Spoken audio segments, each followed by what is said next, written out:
Hello, hello. We are back for another week of reading from the Messianic Jewish Family Bible, Tree of Life version, TLV. And this week we are going to be reading from Numbers chapter 13 to 24. And as always, I'm going to let you know what parashats, what Torah portions are actually read. And these are actually weekly Torah portions, usually done on a Saturday, on a Shabbat. Um, but we are actually reading a lot more than that in these Bible readings. So I'm going to let you know which Torah readings that we're encompassing this week. So we start with Parashat Shalach, and that is translated Send Thou, and that will be Numbers chapter 13, verse 1 to chapter 15, verse 41. And then we have Korach, which translates to Korah, and that's Numbers 16, verse 1 to 18, verse 32. And then Chukat is ordinances. Chukat is spelled Chukat, and that is chapters 19, verse 1 to 22, verse 1. And I'm losing my voice already. And Parashat Balak, Balak, and that's actually translated Balak, and that we are going to actually do part of that this week and then the rest of it next week, because that is chapters 22, verse 2 to chapters 25, verse 9. So that's the different parashats that we're going to encompass this week in chapters 13 to 24. And before we go any further, I'm going to open this up with prayer, do our opening prayer. Father God, thank you for another week of reading your exciting word. And your word says so much to us.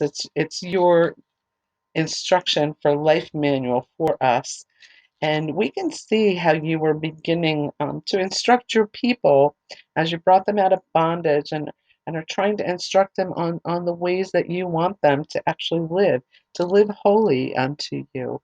And we thank you for your word, and we thank you for your guidance, and we look forward to another week of enlightenment through the Holy Spirit. We're asking the Holy Spirit to guide this teaching um, in Jesus, Yeshua's precious name. Amen and amen. So we're going to begin right away and get into Parashat Shalach, and that is starting chapter 13. And this deals with 12 scouts and the bad reports. Remember, we had kind of had a little spoiler alert on that there were 12 scouts that were sent out, and only two of them came back with a good report. So that kind of there's a lot that happens because of that, and we're going to find out just how that drama unfolds.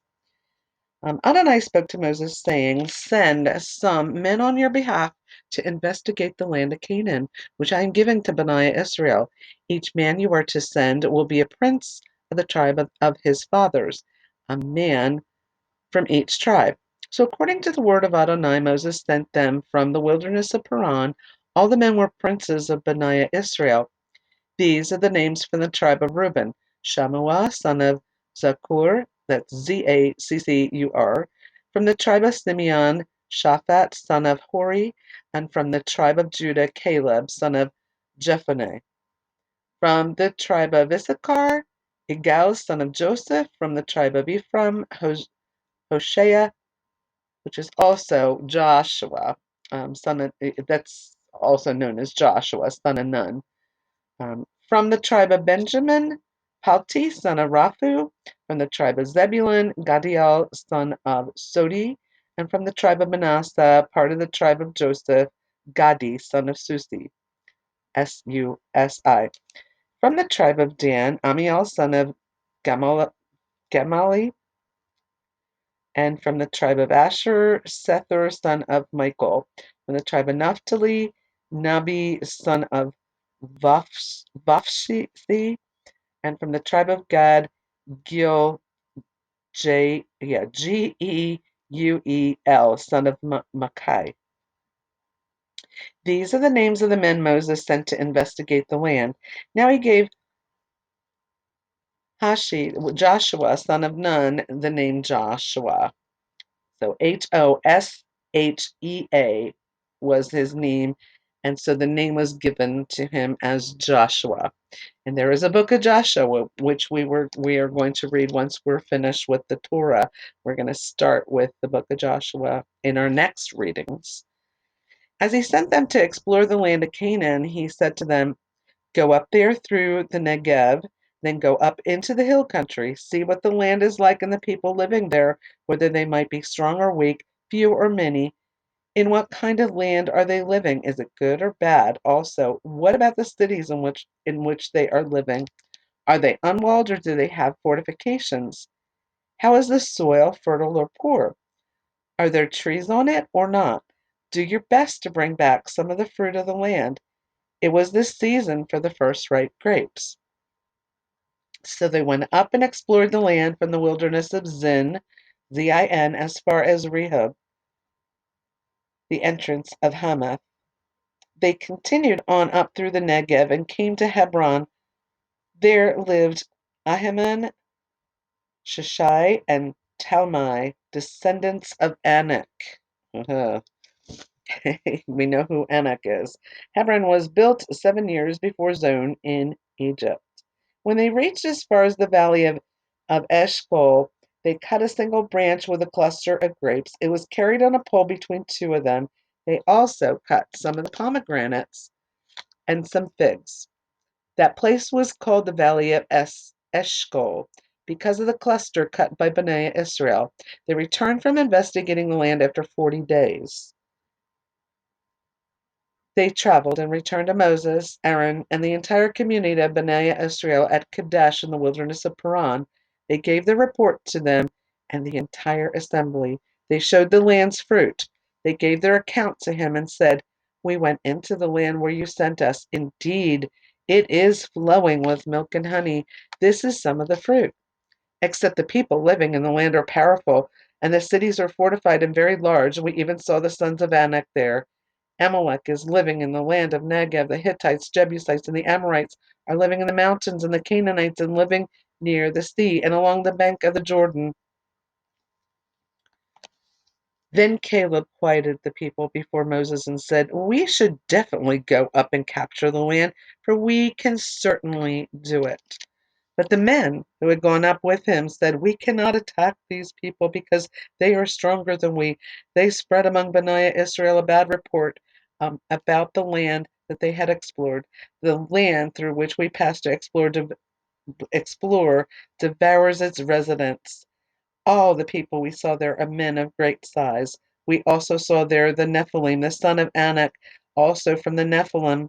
We seemed like grasshoppers in our eyes as well as theirs." So they were telling them that there were giants in the land, um, and that they were like grasshoppers next to them, and they were afraid. So 10 actually of the spies came back with a bad report, and actually Joshua and Caleb did not. And the Nephilim again were the fallen ones. So these were from the fallen ones. The sons of Anak are from the fallen ones. So this is what happened in chapter 13. So that was not a good thing that they came back with, 10 of them came back with a bad report. It's like God was giving them, this was the land that God was giving them, but yet they were like not trusting that. And we're going to see what happens with that bad report and how it affects the people and what happens after that. So chapter 14 starts with grumblers will not enter the land. All through that night, the entire community raised up their voices. The people wept. All Bnei Israel grumbled against Moses and Aaron, and the whole community said, "If only we had died in Egypt. If only we had died in the wilderness. Why is Adonai bringing us to this land to fall by the sword?" Our wives and children will be like plunder. Wouldn't it be better for us to return to Egypt? They said to each other, let's choose a leader and let's go back to Egypt. Then Moses and Aaron fell on their faces before the entire assembly of the community of Bani Israel. Joshua, son of Nun, and Caleb, son of Jephunneh, who were among those who had explored the land, tore their clothes. They rent, or in some Bibles it says they rent their clothes, which just basically means they tore their clothes. They said to the whole assembly of Bani Israel, the land through which we passed is an exceptionally good land. If Adonai is pleased with us, he will lead us into that land and will give it to us, a land flowing with milk and honey. Only don't rebel against Adonai and don't be afraid of the people of the land. They will be food for us. The protection over them is gone. Adonai is with us. Do not fear them. But the whole assembly talked about violently stoning them. Then the glory of Adonai appeared at the tent of meeting to all Bani Israel. Adonai said to Moses, how long will these people treat me contemptibly? How long will they neglect to trust in me in spite of all the miraculous signs I have performed among them? I will strike them with the plague. I will destroy them, but you I will make into a nation greater and stronger than they. Moses said to Adonai, the Egyptians will hear about it because you brought up this people by your power from among them. They will tell the residents of this land about it. Already they have heard that you, Adonai, are in the midst of this people, that you, Adonai, have been seen eye to eye, that your cloud remains over them, and that in a pillar of cloud by day and a pillar of fire by night you go before them. If you kill these people all at once, the nations who have heard this report about you will say, because Adonai was unable to bring this people to the land he had promised them, he has slaughtered them in the wilderness. So please let Adonai show his strength just as you have spoken, saying, Adonai is slow to anger and abundant in loving kindness, forgiving iniquity and transgression. Still, he does not leave the guilty unpunished, bringing the iniquity of the fathers upon the children to the third and fourth generations. Forgive now the guiltiness of this people in accordance with the greatness of your loving kindness, just as you have pardoned this people from Egypt until now. Adonai answered, I have forgiven them just as you have spoken, but as certainly as I live, and as certainly as the glory of Adonai fills the entire earth, none of the people who saw my glory and my miraculous signs I performed in Egypt and in the wilderness, yet tested me these 10 times and did not obey my voice, not one of them will see the land I promised to their forefathers. None of those who treated me with contempt will see it. However, my servant Caleb, because a different spirit is with him, and he is wholeheartedly behind me, I will bring him into the land where he went. His offspring will inherit it. Now, since the Amalekites and the Canaanites are inhabiting the valley, turn back tomorrow and set out by the wilderness route towards the Sea of Reeds. Adonai said to Moses and Aaron, saying, how long will this wicked community be grumbling against me? I have heard the complaints of Bani Israel grumbling against me. So tell them, as surely as I live, says Adonai, I will do to you just as I heard you say in my ears. In this very wilderness, your bodies will drop. In this very wilderness, your bodies will drop, every one of you 20 years of age and older who was numbered in the census and grumbled against me. Not one of you will enter the land about which I lifted my hand to make home for you, except Caleb, son of Jephunneh, and Joshua, son of Nun. As for your children, whom you said would be like plunder, I will bring them in, and they will experience the land that you spurned. But your bodies will drop in this wilderness. Your children will be herdsmen in the wilderness for 40 years. They will suffer because of your unfaithfulness until your corpses are consumed in the wilderness. For 40 years, corresponding to the number of the 40 days you explored the land, 1 year for each day, and you will suffer for your iniquities and know my hostility. I, Adonai, have spoken, and certainly will I do this to all this wicked community banding together against me. In this wilderness they will meet their end, and there they will die. Then the men of whom Moses had sent to explore the land would return and cause the community to grumble against him by spreading a bad report about the land. These men, spreading the bad report about the land, died of the plague in Adonai's presence. Of those men who had gone to explore the land, only Joshua son of Nun and Caleb son of Jephunneh survived. When Moses related these things to all of Bani Israel, the people mourned bitterly. They rose the next morning and went up to the high mountain, saying, "Look, let's go up to the place which Adonai promised, for we have sinned." But Moses said, "Why are you disobeying the mouth of Adonai? That will never succeed. You should not go up, because Adonai will not be among you, and you will be defeated before your enemies. For the Amalekites and the Canaanites are there in front of you, and you will fall by the sword. Adonai will not be with you, because you turned away from Adonai." But presumptuously they went up to the high mountain country, though neither the ark of Adonai's covenant nor Moses moved from within the camp. The Amalekites and the Canaanites living in the mountain country came down, attacked them, beat them down all the way to Hormah, which is Hormah. So that was what happened to they were unbelieving. They believed the bad report, and because of their unbelief, Adonai said they would not see the promised land. It would be the next generation, but they would drop. Their bodies would drop in the wilderness, meaning they're going to die in the wilderness. They're going to keep wandering until they're dead. The wandering is going to continue, actually, and once that generation is gone, then they can go into the promised land.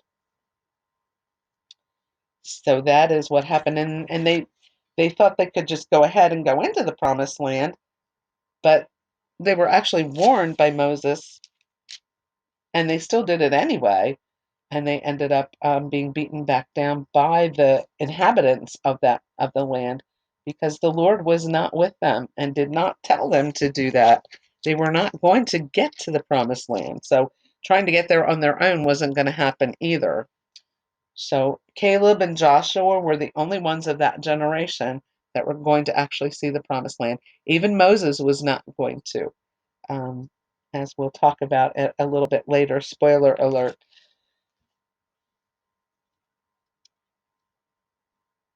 Okay, I'm going to pause this and come back with part 2, and that's going to be chapter 15 of this week's reading.